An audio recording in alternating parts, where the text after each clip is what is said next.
Group द्वारा आयोजित 3 दिवसीय नाट्य समारोह की आज दूसरी संध्या में आप सभी का बहुत बहुत अभिनंदन है, बहुत बहुत स्वागत है और बहुत स्वागत है। ये इतना स्वागत इसीलिए कि एक अरसे बाद हम इस तरह की शामें देख पा रहे हैं जब नाटक खेला जा रहा है और नाटक देखा जा रहा है। आप सबसे अनुरोध कृपया थोड़ा थोड़ा डिस्टेंस बना लें। बहुत लंबा चौड़ा ऑडिटोरियम है, शासन के निर्देशों का पालन होता रहे, हम भी सुरक्षित रहेंगे और काम भी अच्छा होता रहे। देवी सज्जनों, आज जो नाटक आप देखेंगे वो है शोभा चटर्जी द्वारा निर्देशित द बियर एंड मैसेज। वस्तुतः ये 2 कहानियों का मंचन है जो चेखोव की कहानियों पर आधारित है। हम सब जानते हैं एंटोन चेखोव दुनिया के मशहूर लेखक जिन्होंने जिंदगी की छोटी छोटी घटनाओं को अपनी कहानियों के माध्यम से बुना है।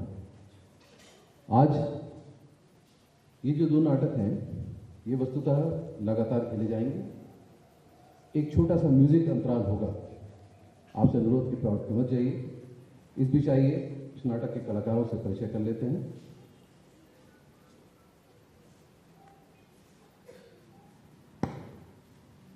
मंच पर जो लोग दिखाई देंगे, ग्रिगोरी स्टीफान स्मेंडाल अखंड शर्मा, लूका सतीश मलासिया, येलेना इवानोवा पपोवा आस्था जोशी और दूसरा नाटक मैसेज उसके कलाकार स्टीफानोविच चुबको अखंड शर्मा, नताल्या स्टीफानोवा आस्था जोशी, इवान वसीलिविच लोमव शुभम नाम है।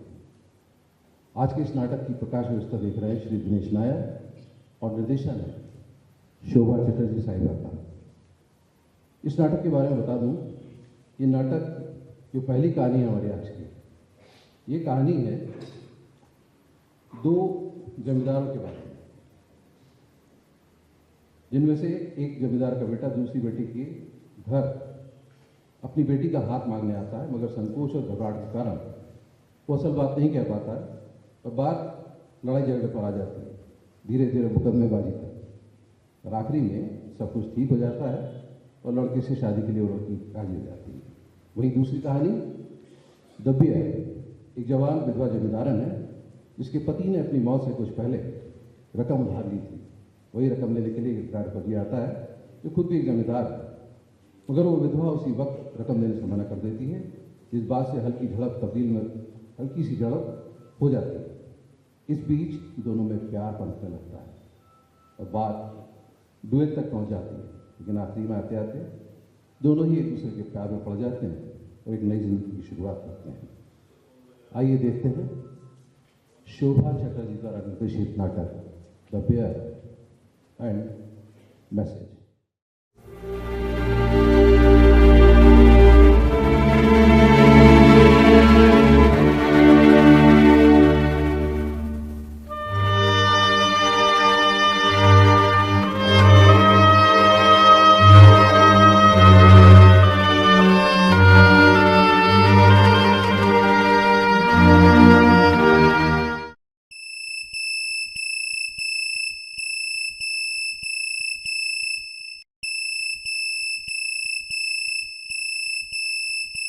आपसे साफ अल्फाज में ही कहने की कोशिश की है कि मुझे परसों नहीं आज ये रकम चाहिए।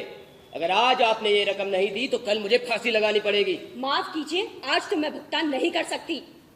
तो आपका कहने का मतलब है आज आप नहीं देंगे? नहीं। इस हाल में मैं यही रुकता हूं और ऐसे ही बैठा रहूंगा जब तक कर्ज वापस नहीं ले लूंगा। परसों दीजिएगा, मैं परसों तक ऐसा ही बैठा रहूंगा। ये देखिए, इस तरह जमकर देखिए। मैं आप ही से पूछ रहा हूं, कल मुझे सूद चुकाना जरूरी है कि नहीं? कहीं आप इसे मजाक तो नहीं समझ रही? मैं आपसे फिर से गुजारिश करती हूँ, चिल्लाना बंद कर दीजिए। ये घर है, अस्तबल नहीं। मैं आपसे ये नहीं पूछ रहा कि ये अस्तबल है कि नहीं, मैं ये पूछ रहा हूँ कि कल मुझे सूद चुकाना जरूरी है कि नहीं। आपको औरतों से बात करने की जरा भी तमीज नहीं? जी नहीं, मुझे औरतों से बात करने की खूब तमीज है। नहीं, तमीज नहीं है। शरीफ लोग औरतों से इस तरह से बातें नहीं किया करते। उफ, कमाल है। और किस तरह से बात की जाए आप लोगों से?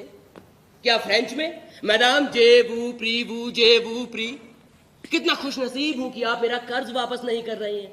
ओ, मुझे पार्डन कीजिए, मैंने आपको तकलीफ पहुंचाई है। देखिए आज मौसम कितना प्यारा है और ये सो के कपड़े आप पर बहुत अच्छे लग रहे हैं मैडम। बेतुकी और बेकार की बातें, बेवकूफी और अक्खड़पन। क्या कहा? बेवकूफी और अक्खड़पन। मुझे औरतों से बात करने की तमीज नहीं।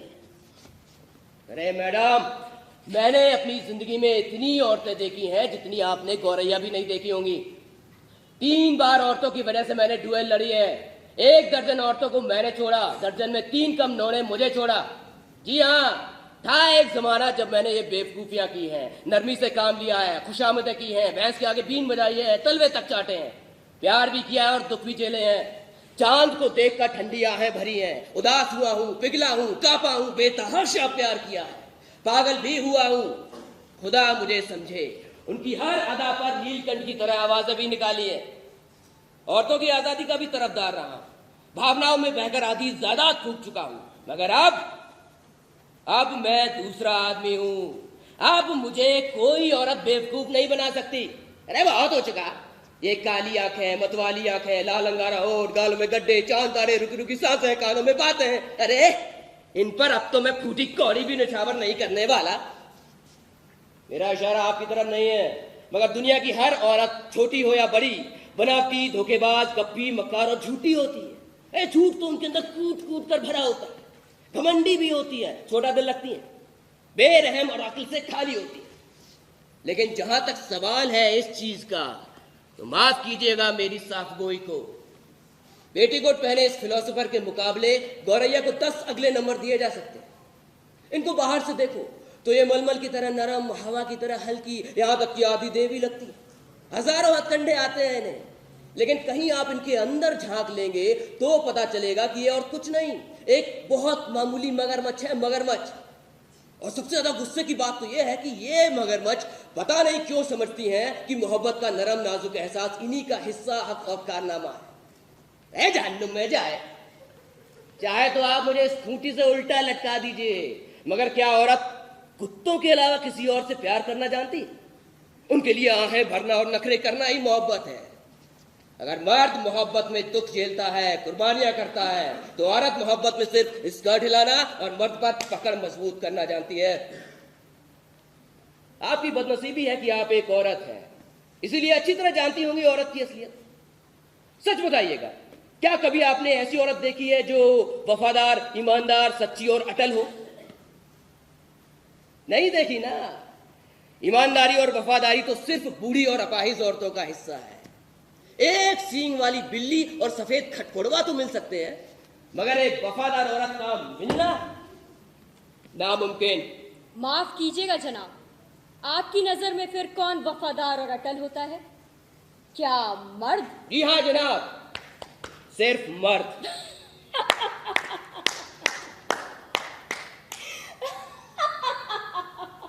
मर्द और मोहब्बत में वफादार। ना तो मर्द वफादार होते हैं और ना ही कभी बदलने वाले हैं।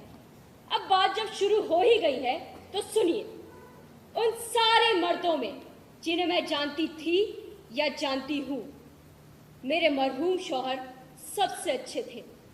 मैं उन्हें दीवानगी की हद तक चाहती थी। अपने पूरे अस्तित्व के साथ एक औरत जिस कदर एक मर्द को चाह सकती है, मैंने भी उन्हें वैसे ही चाहा। उन पर अपनी जवानी, अपनी दौलत, अपनी खुशी, सब कुछ कुर्बान कर दी। उनकी पूजा की, एक पुजारन की तरह। मगर क्या हुआ?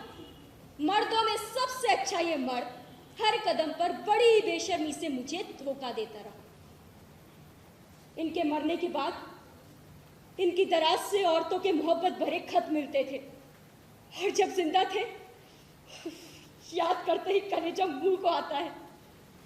मेरी ही आंखों के सामने दूसरी औरतों से फ्लर्ट करते थे, मेरी ही दौलत से जुआ खेलते थे और मेरी ही भावनाओं का मजाक उड़ाया करते थे।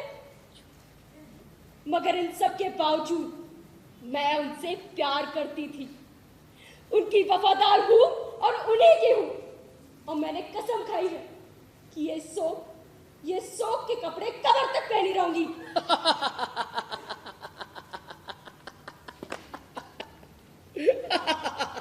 शौक कपड़े।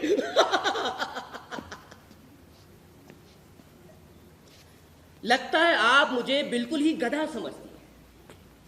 यकीन से तो नहीं कह सकता कि क्यों आपने ये काला गिलाफ ओढ़ा हुआ है और क्यों आप अपने आप को चार दीवारी में कैद कर लिया है, मगर फिर भी ये कहूंगा कि ये बहुत रोमांटिक और रहस्यमय लगता है। अगर कोई फौजी जवान या सरफराज शायर आपकी हवेली के पास से गुजरे और ये बंद खिड़की को देखे और सोचने लगे, यही है वो जगह जहां रहस्यमय तमारा रहती है, जिसने शौहर की मोहब्बत में अपने आप को चार दीवारी में कैद कर लिया है। खूब समझता हूं आपकी ये चालें। आपकी ये हिम्मत, आप मुझसे इस तरह से बात करें? यही देखिए ना, आपने अपने आप को जिंदा दफन तो कर लिया है, मगर पाउडर लगाना नहीं भूली। आपको शर्म नहीं आती इस तरह की बातें करते हुए? चिल्लाइए नहीं, मैं आपका मैनेजर नहीं हूँ। चोर को चोर कहने में मुझे जरा भी हिचक नहीं। मैं औरत तो हूं नहीं जो घुमा फिरा कर बात करूं। आपको चिल्लाने की इजाजत नहीं दे सकता। मैं नहीं, आप चिल्ला रहे हैं। आप यहाँ से तशरीफ ले जा सकते हैं। मेरा कर्ज दे दीजिए, मैं चला जाऊंगा। नहीं चुकाऊंगी आपका कर्ज। जी नहीं, आपको चुकाना पड़ेगा। अब तो आपको एक फूटी कौड़ी भी नहीं मिलेगी। चलो निकलो। देखिए मैडम, ना तो मैं आपका मंगेतर हूं और ना ही शौहर, तो मेरे सामने ये तमाशा करने की जरूरत नहीं है। मुझे ये सब पसंद नहीं। अरे आप बैठ गए? कहाँ बैठ गया? मेरी गुजारिश है कि आप यहाँ से चले जाएं। मेरा कर्ज वापस कर दीजिए। आज मैं बहुत गुस्से में हूँ, बहुत ज्यादा। तो आप नहीं जाएंगे? नहीं। नहीं ना। अभी बताती हूँ। लूका, लूका, इन साहब को तुरंत बाहर निकालो। जनाब, जब आपसे कहा जा रहा था क्यों नहीं चले जाते? बेकार की बात। जानता है किससे बात कर रहा है तू? अभी तेरा कचूमर बना दूंगा। मेरा दम घुट रहा है, मेरी तबीयत खराब हो रही है। पानी। यहाँ से दफा हो जाओ। क्या यही बात आप तमीज से नहीं कह सकती? तुम शैतान हो, जंगली भालू हो, उच्चट हो, राक्षस हो। क्या क्या कहा आपने? मैंने कहा तुम शैतान हो, भालू हो। इस तरह से मेरी बेइज्जती करने का आपको कोई हक नहीं है। हाँ करूंगी। क्या बिगाड़ लेंगे आप मेरा? आप समझते मैं आपसे डर जाऊंगी? और आप सोचती हैं चूंकि आप एक औरत है तो आपको बेइज्जती करने का हक है। क्या बदला नहीं लूंगा अपनी बेइज्जती का? मैं आपको ललकारता हूँ ड्यूअल के लिए। है खुदा, पानी। मुकाबला होगा। और आप समझते हैं कि आपकी बैल जैसी आवाज या बड़े धमकाते हाथों से मैं डर जाऊंगी? यही बात है ना, उज्जड़ कहीं के। मैं किसी को भी अपनी बेइज्जती करने की इजाजत नहीं दे सकता। मैं ये नहीं देखूंगा कि आप एक औरत है, एक कमजोर कौम। भालू, भालू, भालू। आखिर वक्त आ ही गया है उस गलत रिवाज को तोड़ने का। बेइज्जती करने की कीमत सिर्फ मर्दों को अदा करनी पड़ती थी। मुकाबला होगा, हर बात पर होगा। अरे जहन्नुम में जाए, डुएल होगी। पिस्तौल से मुकाबला करना चाहते हैं ना? हाँ अभी। जी हाँ अभी। मेरे शौहर की कई पिस्तौलें रखी हैं, मैं अभी उन्हें लेकर आती हूँ। मुझे बड़ी खुशी होगी अगर एक गोली आपकी खोपड़ी में उतार दूं, शैतान कहीं का। अरे मैं तो उसे चूजे की तरह भून कर रख दूंगा। मैं कोई लौंडा तो हूं नहीं, ना ही भावुक पिल्ला। अरे मुझे तो इस कमजोर कौम से कोई हमदर्दी है ही नहीं। माए बाप, मुझ बुढ़े पर रहम कीजिए, मुझ पर एहसान कीजिए और यहाँ से चले जाइए। वैसे ही बातों से डरा कर मार डाला है, ऊपर से गोली बंदूक की बातें भी कर रहे हैं। राजी हो गई गोली चलाने पर। यह कहलाती है बराबरी, स्वाधीनता। अब हुए मर्द और औरत बराबर। अब तो बात रखने के लिए गोली चलाओ। मगर क्या गजब की औरत है। जहन्नुम में जाओ, तुम्हारी खोपड़ी में एक गोली उतार कर बड़ी खुशी होगी। वाह क्या औरत है। गुस्से से लाल चेहरा, आग बरसाती आंखें। चैलेंज मान गई। कसम अपनी जान की, जिंदगी में पहली बार पाला पड़ा है ऐसी औरत से। हुजूर मेहरबानी करके चले जाइए, मैं आपको जिंदगी भर दुआएं देता रहूंगा। ये है औरत। मान गए उस्ताद, असली औरत। न कमजोर है न मूर्ख। आग है, बारूद है, रॉकेट है। उसे मारकर अफसोस होगा। हुजूर चले जाइए। मैं तो उसे पसंद करने लगा हूं। हाँ, हालांकि गालों पर गड्ढे पड़ते हैं, मगर मुझे अच्छी लगने लगी है। दिल चाहता है कि सारा कर्ज माफ कर दूं। सारा गुस्सा उतर गया मेरा तो। गजब की औरत है। ये लो, ले आई पिस्तौलें। लेकिन इससे पहले कि डुअल हो, तुम्हें मुझे बताना होगा कि ये पिस्तौलें चलाई कैसे जाती है। मैंने कभी इसे हाथ में नहीं थामा। ए मेरे खुदा, रहम कर, बचाओ। जाओ, जाकर माली और कोचवान को बुला लाओ। जाने कहां से ये आफत हमारे सर आ पड़ी। ए खुदा। देखिए, पिस्तौलें कई तरह की होती हैं। डुएल लड़ने के लिए अलग से होती है, मर्टिमेर मार्का, जिसमें कैप्सूल रखा जाता है। आपकी ये पिस्तौलें स्मिथ वेंसन एक्सट्रैक्टर के साथ 3 तरह से काम करती हैं। बीट से चलती हैं। लाजवाब पिस्तौलें हैं। एक जोड़े की कीमत कम से कम 100 रूबल होगी।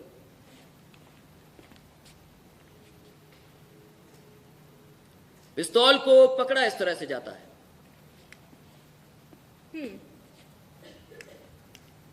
ऐसे?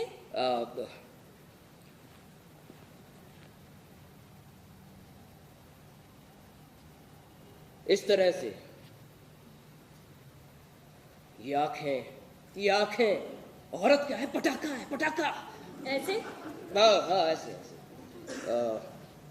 इस तरह से घोड़ा उठाइए, सामने निशाना बांधिए, सिर को जितना हो सके पीछे, हाँ, हाथ को जितना हो सके आगे खींचिए, दाहिनी आंख बंद कीजिए, हाँ, और इस उंगली से खटके को दबाइए, और बस।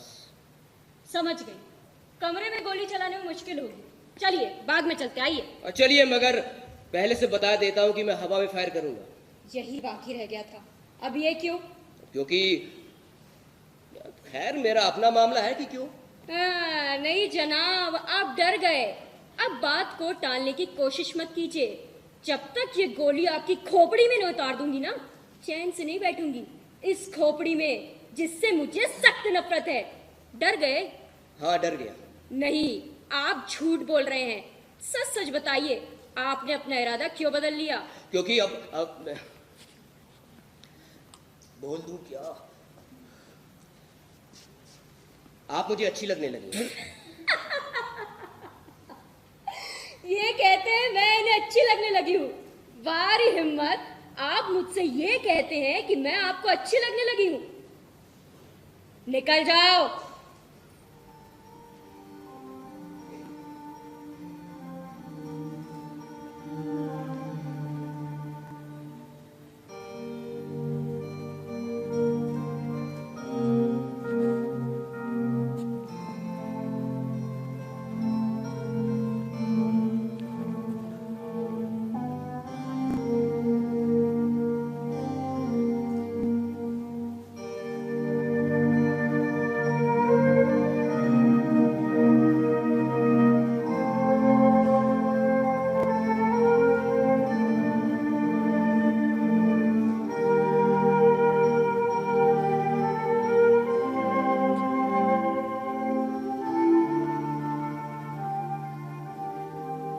सुनिए, क्या आप अभी भी गुस्से में हैं?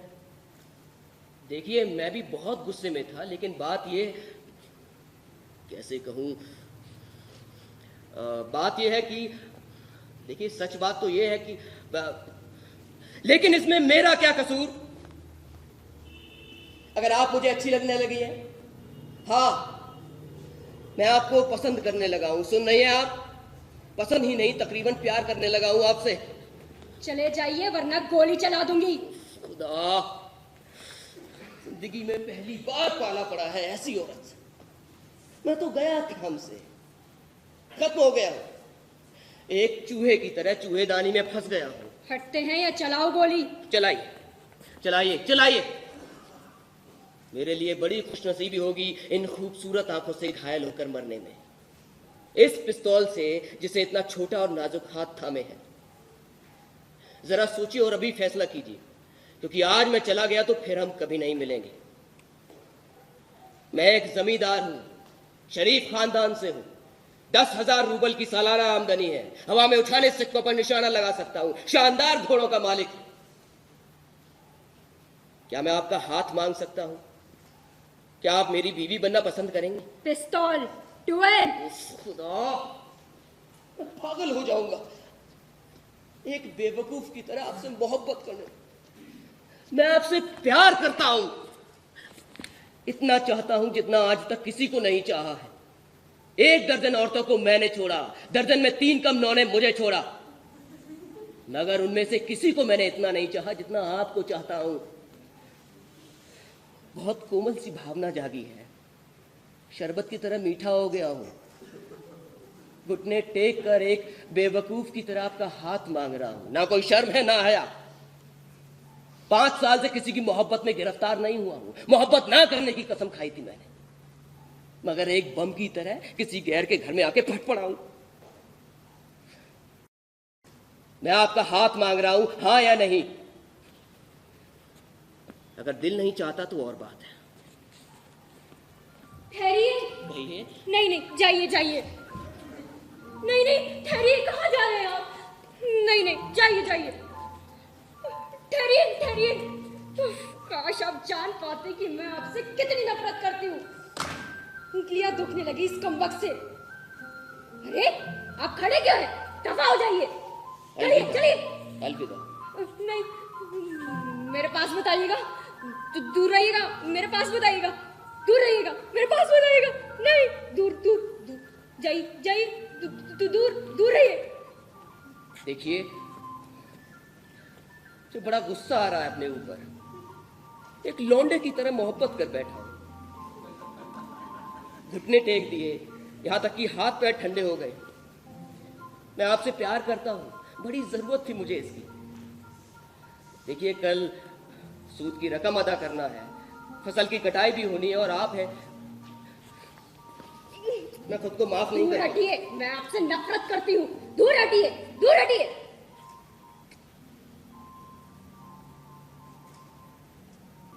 बाप रे बाप।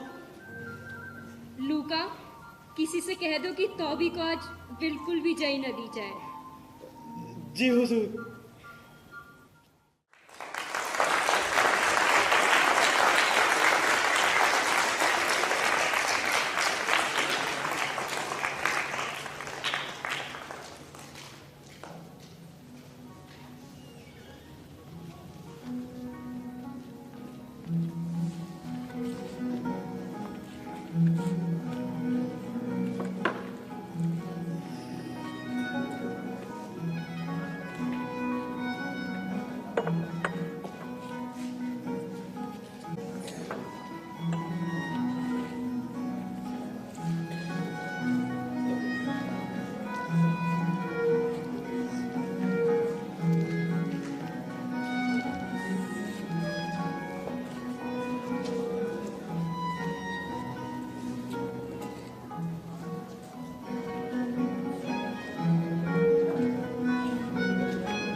ये कौन आया है? आप इवान वसीलविच? बड़ी खुशी हुई आपसे मिलकर। ये कहलाती है अचानक मिली खुशी। वाह वाह वाह वाह। कैसे हैं आप? शुक्रिया। और आप कैसे हैं जनाब? मेरे मेहरबान, जिंदा हूं आपकी दुआओं से वगैरह वगैरह। मेहरबानी करके तशरीफ रखिए। देखिए, अपने पड़ोसियों को भुला देना बहुत गलत बात है। बेटे, आज इतने सजे धजे किए, ये सूट बूट वगैरह वगैरह, कहाँ के इरादे हैं मेरे अनमोल? कहीं के नहीं, मैं तो सिर्फ आपके पास आया हूं जनाब स्टीफानोविच। लेकिन ये सूट बूट में क्यों? वाह वाह वाह वाह, क्या कहने हैं, मानो कि नए साल की बधाई देने आए हो। बात दरअसल ये है जनाब कि मैं आपके पास आया हूँ एक गुजारिश लेकर। हाँ हाँ हाँ। पहले भी आपसे बराबर मदद मांगता रहा हूँ और आपने हमेशा ही वो पानी पी लूं जनाब। हाँ हाँ, मदद मांगने? लगता है उधार मांगने आया है। अरे नहीं दूंगा। बात क्या है मेरे लाडले? बात यह है श्रीमानविच, मेरा मतलब है श्रीमान स्टीफानोविच, सिर्फ आप मेरी मदद कर सकते हैं। हालांकि मैं इस काबिल तो नहीं और मेरा कोई हक नहीं पहुंचता आपसे मदद मांगने का। अरे अब इतना भी मत लपेटो, कह भी दो, कहो। अभी कहता हूँ। हाँ। इसी मिनट। हाँ। कि मैं आपकी बेटी नतालिया स्टीफानोवा का हाथ मांगने आया हूं जनाब। क्या कहा? इवान वसीलविच, एक बार फिर से कहो, कहीं मैंने गलत तो नहीं सुना है? जनाब मैं आपकी बेटी का हाथ मांगने आया हूँ। तेरे चांद, मैं आज इतना खुश हूं वगैरह वगैरह, तो मैंने ठीक सुना है?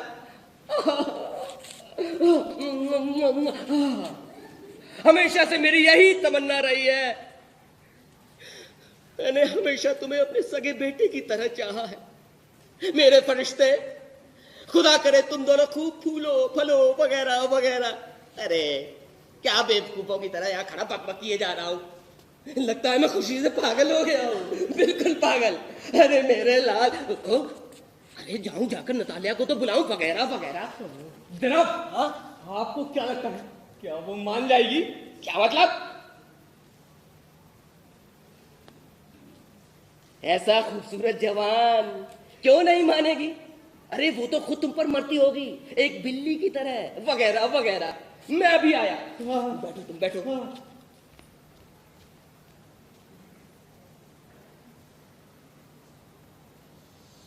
बहुत ठंड है, मैं पूरा कांप रहा हूं जैसे किसी इम्तिहान से पहले।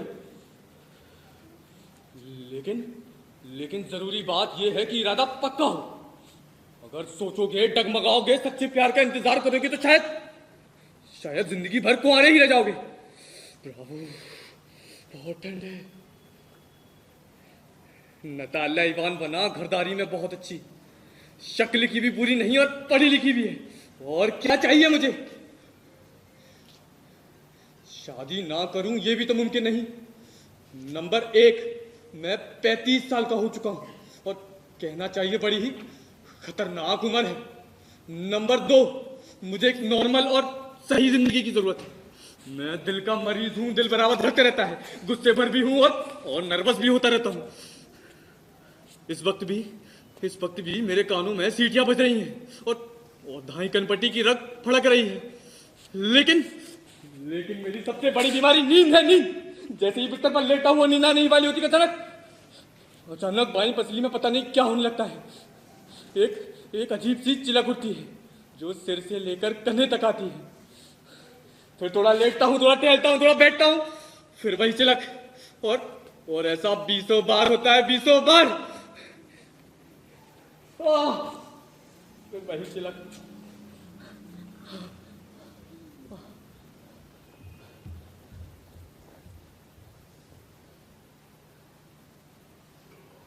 अरे वाह, ये आप है?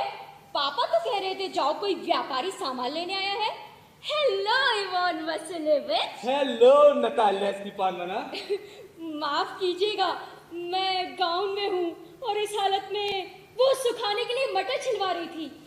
आप इतने दिन से हमारे यहाँ क्यों नहीं आए? बैठिए, नाश्ता करेंगे? नहीं शुक्रिया, मैंने कहा। सिगरेट पीजिए। नहीं। आज मौसम बहुत ही प्यारा है। कल तो ऐसी जोरदार बारिश हुई कि सारा दिन मजदूरों ने कोई काम ही नहीं किया। आपने कितनी घास कटवा ली? मैंने तो लालच में पड़कर सारी हरी भरी चारागाह कटवा डाली, पर अब खुद ही अफसोस होता है। डरती हूँ कि मेरी सूखी घास सड़ ना जाए। अच्छा होता थोड़ा और इंतजार कर लेती। अरे ये क्या, ये हुई ना बात। आप तो सूट बूट में है, क्या कहीं डांस पर जा रहे हैं? वैसे एक बात कहूँ, अब आप अच्छे लगने लगे हैं, पर सच बताइए, आज आप इतने सचे बने क्यों हैं? बात दरअसल ये है जनाबा, आज मैं हिम्मत करके आपसे कुछ कहना चाहता हूँ। आपको ताज्जुब तो जरूर होगा और हो सकता है गुस्सा भी आए, मगर मैं वो बड़ी ठंड है ना आज। बात क्या है आखिर, कहिए। जनाबा कोशिश करूंगा आपके अपना मतलब आपको समझा पाऊं।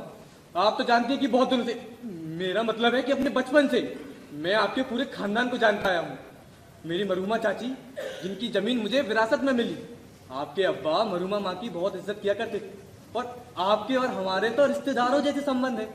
लोमफ और चुबुको खानदानों में दोस्ताना, बल्कि मैं तो कहूंगा रिश्तेदारों जैसे संबंध रहे। और आपकी और हमारी तो जमीनें भी कितनी मिली हुई हैं। मेरे बलूबी वाले खेत आपके बर्च वाले जंगल से भी मिले हुए हैं। माफ कीजिएगा, आपकी बात काट रही हूँ। आपने कहा मेरे बलौवी वाले खेत, क्या वे आपके हैं? हाँ जनाबा, मेरे हैं। लो और सुनो, अरे वो खेत हमारे हैं, आपके नहीं। नहीं नहीं जनाबा, वो खेत मेरे हैं। ये तो नई बात सुन रही हूँ। वे आपके कहाँ से हो गए? कहाँ से क्या, मैं उन खेतों की बात कर रहा हूँ जो बर्च जंगल और जली दलदली के बीच में है। हाँ हाँ, वे हमारे हैं। नहीं जनाबा, आप गलती पर है, वो मेरे हैं। होश में ये वॉन, वे आपके कब से हो गए? कब से क्या, मुझे तो जब से याद पड़ता है वे हमेशा से हमारे हैं। माफ कीजिए, पर मैं आपसे सहमत नहीं। जनाबा जनाबा, आप कागजात देख सकती हैं। हाँ, कभी तो बलूबी वाले खेतों पर झगड़ा हुआ था, ये सच है, मगर अब तो सब जानते हैं कि बलूबी वाले खेत मेरे हैं, और इस पर तो बहस का सवाल ही नहीं उठता।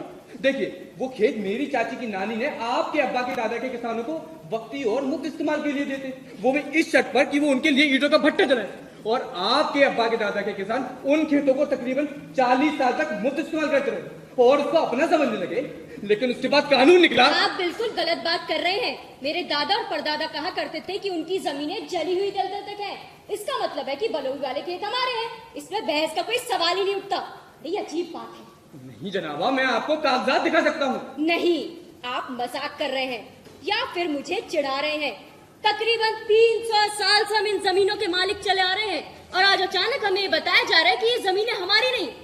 मेरे लिए इन खेतों की कोई कीमत नहीं, कुल मिलाकर 5 बीघा होगी, जिसकी कीमत 300 रूबल से ज्यादा नहीं।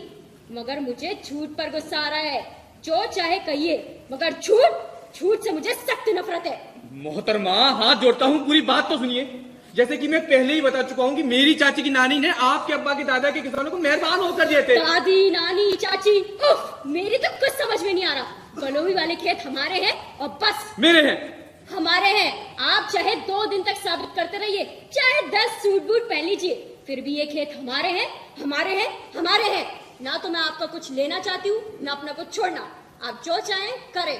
जनाबा, मुझे भी वो जमीन नहीं चाहिए, लेकिन बात है उसूल की। अगर आप कहेंगी तो वो खेत मैं आपको तोहफे में दे दूंगा, तोहफे में। अरे मैं खुद उन्हें आपको तोहफे में दे सकती हूँ। बड़ी अजीब बात है वॉन वसीलेविच, आज तक हम आपको एक अच्छा पड़ोसी समझते आ रहे हैं। पिछली बार हमने अपनी गेहूं की मशीन आपको दी थी, जिसकी वजह से हमने अपने गेहूं नवंबर में देरी से काटे, और आप हमारे साथ बंजारों जैसा बर्ताव कर रहे हैं। मेरी जमीन मुझे ही तोहफे में दे रहे हैं। माफ कीजिएगा, मगर अच्छे पड़ोसी ऐसा नहीं करते। मेरे ख्याल में तो एक तरह की ढिठाई है। नतालिया, आपका कहने का मतलब है कि मैं आपके खेत हड़प रहा हूँ? माफ कीजिएगा, मैंने कभी भी पराई जमीन नहीं हड़पी, और किसी को भी इस बात की इजाजत नहीं दूंगा कि वो मुझ पर इल्जाम लगाए। बलौवी वाले खेत मेरे हैं। हमारे हैं। मेरे हैं। हमारे हैं। मैं साबित कर सकती हूँ। आज ही घसियारों को खेतों पर भेजूंगी। क्या फरमाया आपने? आज ही घसियारे वहाँ मौजूद होंगे, और मैं उनकी गर्दन मरोड़ दूंगा। हिम्मत है आप में? बलौवी वाले खेत मेरे हैं। हमारे हैं। मेरे हैं। हमारे हैं। मेरे हैं। हमारे हैं। मेरे हैं। क्या हो रहा है? ये क्यों चिल्ला रहे हो तुम लोग? पापा, मेहरबानी करके इन साहब को बता दो कि बलौवी वाले खेत किसके हैं, हमारे हैं या इनके हैं। मेरे प्यारे, वे खेत हमारे हैं। स्टीफानोविच, कम से कम आप तो इंसाफ की बात कीजिए। वो खेत आपके कहाँ से हो गए? वो खेत मेरी चाची की नानी ने आपके अब्बा के दादा के किसानों को मुफ्त और वक्ती इस्तेमाल के लिए देते। उसके बाद फरमान मेरे अजीज सुनो तो, किसान आपकी परनानी को लगान वगैरह इसलिए नहीं देते थे क्योंकि तब उन खेतों पर झगड़ा चल रहा था वगैरह वगैरह। मगर अब इस सड़क का कुत्ता भी जानता है, जी हाँ जनाब, कुत्ता, कि वे खेत हमारे हैं। लगता है आपने नक्शा नहीं देखा। मैं साबित कर सकता हूँ। मेरे प्यारे, साबित नहीं कर सकोगे। नहीं नहीं, मैं साबित कर दूंगा। अरे इतना चिल्ला क्यों रहे हो? चीखने से तो और भी कुछ साबित नहीं कर सकोगे। देखो, ना तो मैं तुम्हारा कुछ चाहता हूं और ना ही अपना छोड़ने का कुछ भी इरादा है। क्यों छोड़ू? अरे जब बात चल ही निकली है तो सुनो मेरे अजीज, अगर इन खेतों को लेकर झगड़ा करने का इरादा है तो ये खेत मैं किसानों को दे डालूंगा, मगर आपको नहीं। कुछ समझ में नहीं आता, दूसरों की चीजें डालने का हक आपको कहां से पहुंचा है जनाब? सुनिए जनाब, मैं बिल्कुल भी आदी नहीं कि मुझसे इस लहजे में बात की जाए। मैं आपसे उम्र में दुगना हूं और आपसे रिक्वेस्ट करता हूं कि मुझसे ठंडे तरीके से बात कीजिए, ठंडे वगैरह वगैरह। आप शायद मुझे निरा मूर्ख समझते हैं और मेरा मजाक उड़ा रहे हैं। मेरी ही जमीन को अपना कहते हैं, उस पर चाहते हैं मैं खामोश रहूं, आपसे शरीफाना बर्ताव करूं। अच्छे पड़ोसी ऐसा नहीं करते स्टेपान बेच। आप पड़ोसी नहीं, हड़पिए हैं, हड़पिए। क्या कहा आपने? हड़पिए। पापा, आज ही खेतों पर घसियारों को भेजो। हाँ, मगर जनाब अभी आपने क्या फरमाया? पलोवी वाले खेत हमारे हैं और मैं उन्हें किसी को नहीं दूंगी, नहीं दूंगी, नहीं दूंगी। देखते हैं, मैं अदालत से साबित करूंगा कि खेत मेरे हैं, मेरे। अदालत से? जाइए जनाब, जाइए, शौक से दायर कीजिए मुकदमा। अरे मैं आपको अच्छी तरह से जानता हूं, आप बहुत दिनों से ऐसे मौके की तलाश में थे कि हम पर मुकदमा दायर कर सके। आप तो हो ये झगड़ालू आदमी, आपका पूरा खानदान मुकदमेबाजी में तेज रहा है, पूरा खानदान। स्टेपान, मेहरबानी करके मेरे खानदान की बेइज्जती ना कीजिए। लोमफ खानदान का हर आदमी ईमानदार रहा है और किसी पर भी गबन का मुकदमा नहीं चला, गबन का, जैसे कि आपके चाचा पे। अरे तुम्हारा तो पूरा खानदान पागल था। हर आदमी, सबके सब। और तुम्हारे अब्बा वो एक पियक्कर थे और छोटी चाची, वो क्या नाम है उनका, जो भी नाम हो, वो एक आर्किटेक्ट के साथ भाग गई थी। और आपकी माँ कुबड़ी थी, कुबड़ी।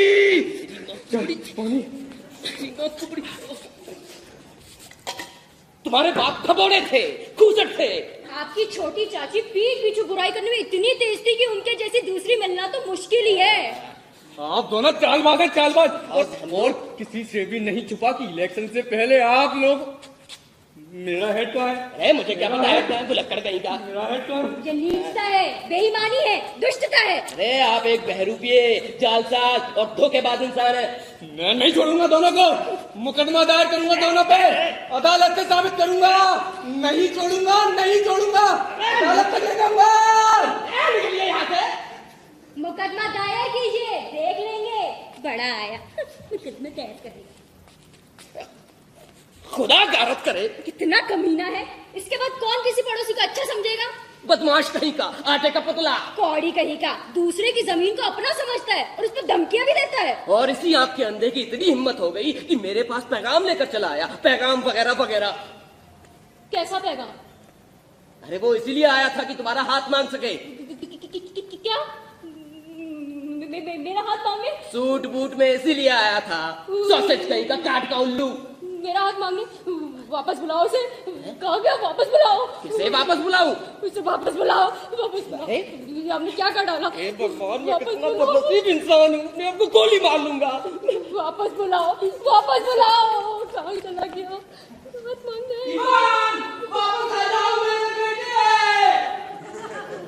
वापस बुलाओ। आ रहा है, वापस आ रहा है। वापस बुलाओ। देखो तुम खुद ही उससे बात करना, मेरा तो दिल नहीं चाह रहा है। वापस बुलाओ। कह तो दिया वापस आ रहा है। एक जवान बेटी का बाप होना भी कितनी बड़ी जिम्मेदारी है। खुद तो फांसी लगा लूंगा मैं। पहले तो उसे जलील किया, गालियां दी, यहाँ से भगा दिया। ये सब तुम्हारा किया धरा है। नहीं, तुम्हारा। अच्छा, सारी गलती मेरी आ गई है। देखो वो आ रहा है, तुम खुद ही बात करो उससे, मेरा तो दिल नहीं करता। जानलेवा धड़कन, फसली मछली। इवान वैसेलिविच, माफ कीजिए, हम गुस्से में न जाने क्या क्या बक गए। हाँ, अब मुझे कुछ कुछ याद आ रहा है। पलोवी वाले खेत आपके हैं। क्या कहा आपने? खेत मेरे? हाँ, वो खेत आपके हैं, वो खेत आप ही के हैं। वो खेत मेरे हैं? हाँ, बैठिए, हम गलती करते हैं। मैं तो सिर्फ उसूल की खातिर, मुझे जमीन प्यारी नहीं मगर उसूल प्यारा है। उसूल ही तो छोड़िए, इस बात को छोड़िए ना। फिर मेरे पास तो सबूत भी है कि मेरी चाची की नानी ने आपके। छोड़िए भी, इस बात को छोड़िए। समझ नहीं आता कैसे शुरू करूं। हाँ, शिकार पर कब जा रहे हैं? नतालिया, सोचता हूँ कि फसल कट जाने के बाद तीतर के शिकार पर जाऊं। देखिए कितनी बड़ी मुसीबत आ पड़ी है मुझ पर। मेरा कुत्ता, मेरा फांसू, जिसे आप भी जानती हैं, बेचारा लंगड़ा हो गया। हाँ, बड़े अफसोस की बात है, मगर कैसे? यही तो मालूम नहीं। हो सकता है मोच आ गई हो, या फिर हो सकता है किसी गली के कुत्ते ने जख्मी कर दिया। सबसे शानदार कुत्ता, और कीमत की तो मैं बात ही नहीं कर रहा। उसके लिए मिरोनफ को मैंने 125 रूबल दिए थे। 125। बहुत ज्यादा दे दिए इवान वसिलेविच। मैं तो समझता हूँ कि सस्ता पड़ा। सबसे अच्छा कुत्ता। पापा ने अपने पकड़ू को 85 रूबल में खरीदा था, और पकड़ू आपके फासू से कहीं बेहतर, कहीं बेहतर। क्या कहा आपने? आपका पकड़ू मेरे फासू से बेहतर है? आपको पकड़ू मेरे फासू से बेहतर है? हाँ, बिल्कुल बेहतर है। हाँ, ये सच है कि पकड़ू अभी बच्चा है, पूरा सयाना नहीं हुआ, मगर बनावट और डील डाल में उससे अच्छा कुत्ता तो बल्चा निस्की के पास भी नहीं है। जनाबा, लेकिन एक बात आप भूल रही हैं कि पकड़ू पतले जबड़े वाला कुत्ता है, और ऐसे कुत्ते की पकड़ हमेशा ढीली होती है, ढीली। पतले जबड़े वाला है? पहली बार सुन रही हूँ। यकीन कीजिए, उसका ऊपर का जबड़ा नीचे के जबड़े से छोटा है, छोटा। क्या आपने नापा है? हाँ, नापा है। शिकार करने में तो वो काम आ सकता है, लेकिन पकड़ने में तो वो किसी काम का नहीं। पहली बात तो ये कि पकड़ू अच्छी नस्ल का घने बालों वाला कुत्ता है। वो राजकुमार और शहजादी कुत्तों का बेटा है। अगर आपके खिचड़ी रंग वाले कुत्ते की नस्ल का पता ही नहीं लगाया जा सकता, फिर वो कितना बूढ़ा और बदसूरत है, बिल्कुल मरियल घोड़े की तरह। नतालिया, बूढ़ा है? अरे जाइए, उसके बदले में तो आपके पकड़ू जैसे 5 कुत्ते ना लूं, 5। पर क्यों ही लूं? मेरा फासू नस्ली कुत्ता है, और आपका पकड़ू, नाम लेते ही शर्म आती। अरे भरमार है उनकी, भरमार। और आपके पकड़ू जैसे कुत्ते के लिए 25 रूबल भी ज्यादा होंगे, 25। इवान वसिलेविच, आज या तो आपके अंदर कोई शैतान घुस गया है, तो कहते हैं कि खेत हमारे हैं, तो कहते हैं कि फासू पकड़ू से बेहतर है।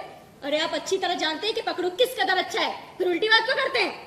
नतालिया, आप शायद मुझे अंधा समझती हैं, या फिर बिल्कुल बेवकूफ। जरा समझने की कोशिश कीजिए। पकड़ू पतले जबड़े वाला कुत्ता है। झूठ है पतले जबड़े वाला? झूठ। जनाब, आप इतना चिल्ला क्यों रही है? आप इतनी बकवास क्यों कर रहे हैं? आपके फासू को तब गोली मार देनी चाहिए, और आप उसका मुकाबला पकड़ू से कर रहे हैं। मोहतरमा, मेरा दिल धड़क रहा है।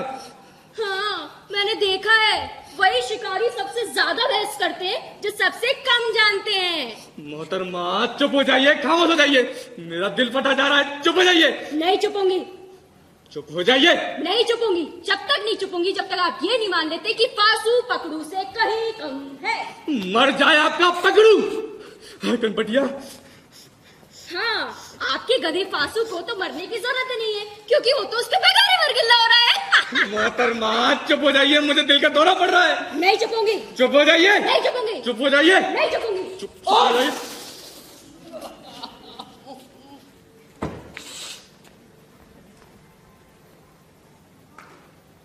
अब क्या हुआ? पापा, सच सच बताओ, बगैर किसी तरफदारी के किसका कुत्ता बेहतर है, हमारा पकड़ू या इनका फासू? स्टीफानोविच, अब आप ही बताइए, आपका पकड़ू छोटे जबड़े का है कि नहीं? है या नहीं? अरे है भी तो। क्या ये बहुत जरूरी है? फिर भी पूरे जिले में उससे बेहतर कुत्ता नहीं मिलेगा, वगैरह वगैरह। मगर मेरा फासू तो उससे बेहतर है। दिल पर हाथ रखकर कहिएगा। मेरी जान, परेशान क्यों होते हो? मैं मानता हूं कि तुम्हारे फासू में कई खूबियां हैं। उसके बाल नस्ली हैं, उसके पैर मजबूत हैं, चौड़ी छाती है।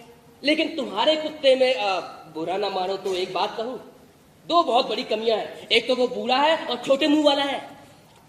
एक तो मेरा दिल धड़का जा रहा है। देखा जा रहा है? चलिए साबित करते हैं। साबित करते हैं।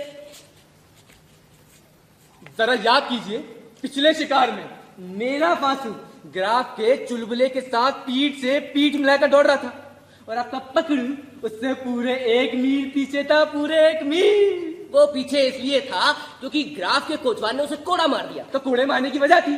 नहीं? सारे कुत्ते तो लोमड़ी का पीछा कर रहे थे, पर आपका पकड़ू भेड़ पर झपट पड़ा, भेड़ पर। ये झूठ है। मेरे कबूतर, मैं बहुत जल्दी भड़क उठता हूँ, इसलिए इस किस्से को यही खत्म कर दो। कोड़ा इसलिए मारा था क्योंकि सब जलते हैं मेरे कुत्ते से, जल कुकड़े हैं सब। और आप भी जनाब ऐसे ही है।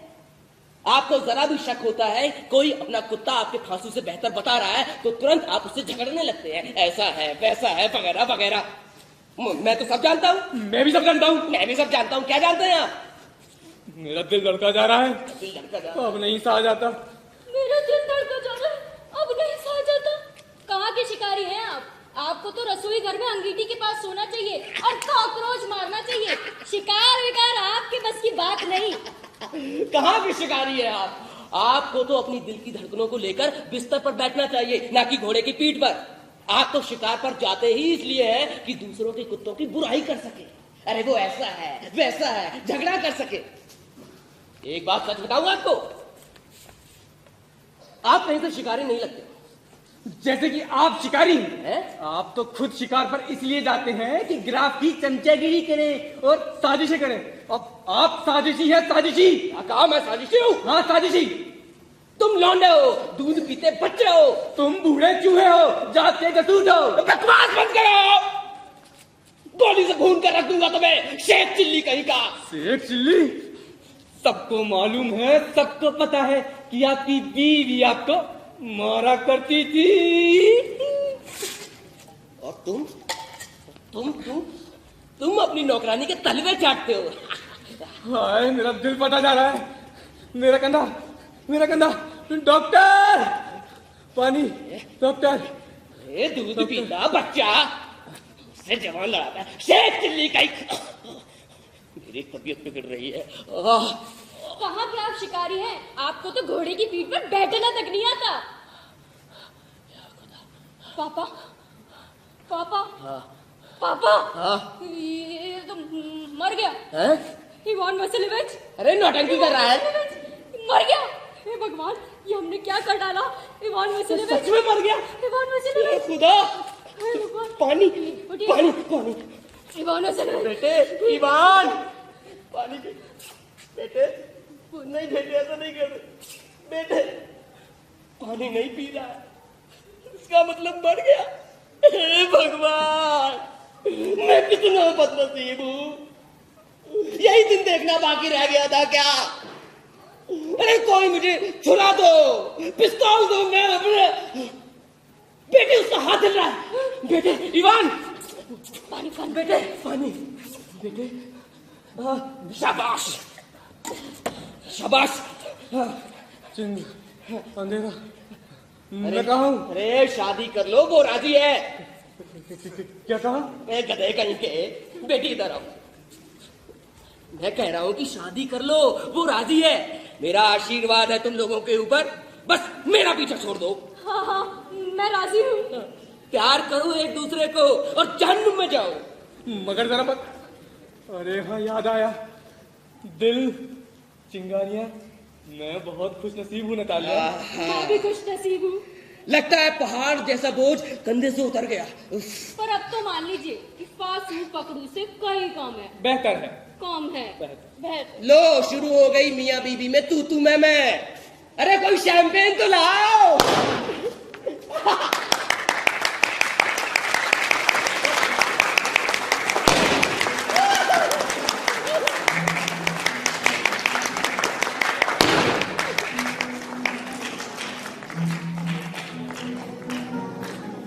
सतीश,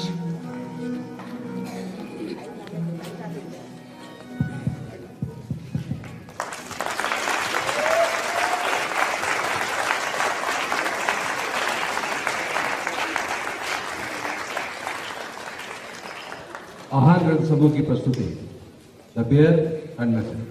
बाकी कलाकार यदि पीछे हो, मेरे ख्याल से चारों ही हैं। आपकी तालियों का क्रम जारी रखिए और कुछ समय और दीजिए। आपकी तालियों की गड़गड़ाहट के बीच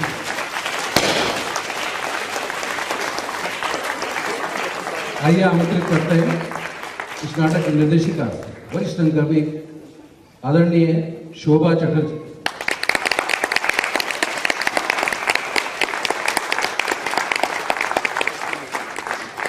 हमारे मध्य विराजमान है हम सबके बहुत आदरणीय गिरिजा शंकर जी, आपसे अनुरोध की मंच पर पधारे। साथ ही आलोक जी और कोलकाता से विशेष रूप से पधारे हुए पार्थो बनर्जी जो एमपीएसडी में अभी छात्रों को प्रशिक्षण दे रहे हैं। आप सभी महानुभाव के मंच पर पधारे और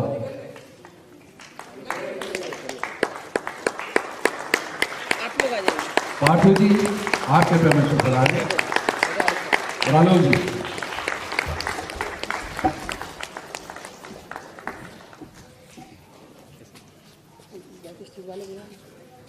मैं आज के नाटक की निर्देशिका शोभा जी से अनुरोध करूंगा कृपया अपने ऑन स्टेज कलाकारों से और बैक स्टेज कलाकारों से आप सबका परिचय करवाएं। सारे बैक स्टेज वाले हमारे साथी हैं। सौरभ, आइए सर, आइए आइए। हाँ, जो जहाँ खड़ा मैं वहीं से शुरू करती हूँ। सौरभ लोधी, म्यूजिक। अखंड शर्मा, शुभम नामदेव, आस्था जोशी, प्रतीक मलासिया, आशुतोष मिश्रा, पीयूष पांडा, चेतन, अभिषेक और रजत कहाँ हैं? रजत, अभिषेक, अंबुज ठाकुर, पूरा बैक स्टेज अंबुज में संभालिए।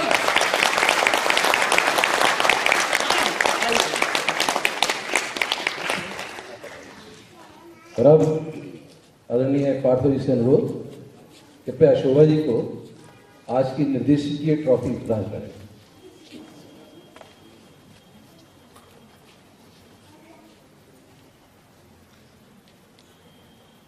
इन क्षणों को आपकी तालियों से गुंजायमान करिए।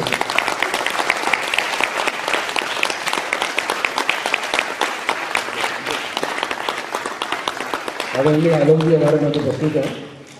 आज के नाटक की निर्देशिका हमारी भाभी जी ने उनको बुके प्रदान करें इस नाटक के।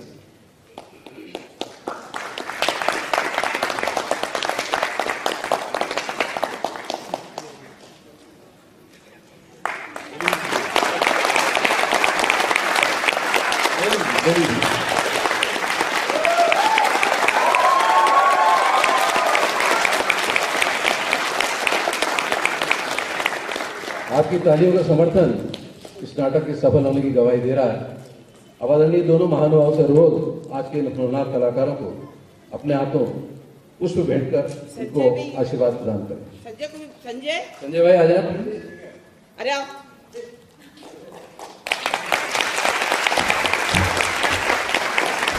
संजय जी राजकीय नाटक विद्यालय के स्नातक, आप भी एमपीएसडी में अभी प्रशिक्षण दे रहे हैं। शुरू करिए।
माफ कीजिएगा, एक रजिस्ट्री आर्टिस्ट को हम बुलाना भूल गए हैं।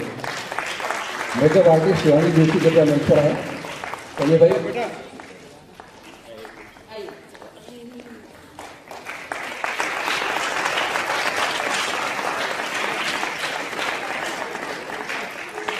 दिनेश नीचे आया प्लीज। दया को यहाँ दया को, दया को। हमारे साथ दिनेश नायक एलबीटी सभागार के कुछ विशेषजन मौजूद है। कृपया आप भी मंच पर आए। आपके सहयोग के बिना ये नाटक संभव नहीं था। संजय भाई कृपया आप उन्हें सम्मानित करें। एलबीटी के सभी सहयोगी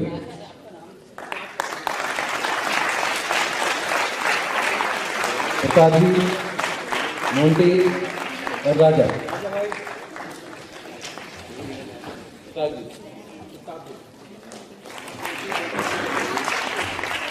और मोंटी दिनेश भाई दिनेश भाई भी हमारे बीच आ चुके हैं।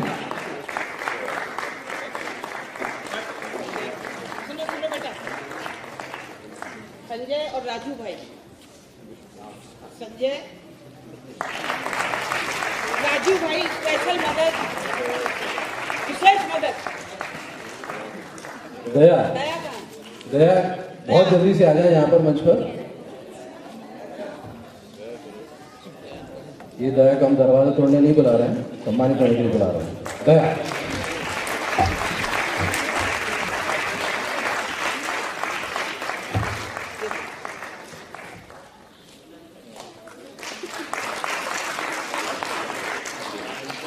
कल इस नाटक की आखिरी शाम हम देखेंगे सुशील कांत मित्र द्वारा निर्देशित नाटक समंदर का किनारा। आप सबसे अनुरोध, कृपया इसी समय पर इस मंच पर अवश्य पधारें। उस नाटक आयोजन को भरपूर सफलता प्रदान करें। बहुत धन्यवाद। शुभ रात्रि, शपथ।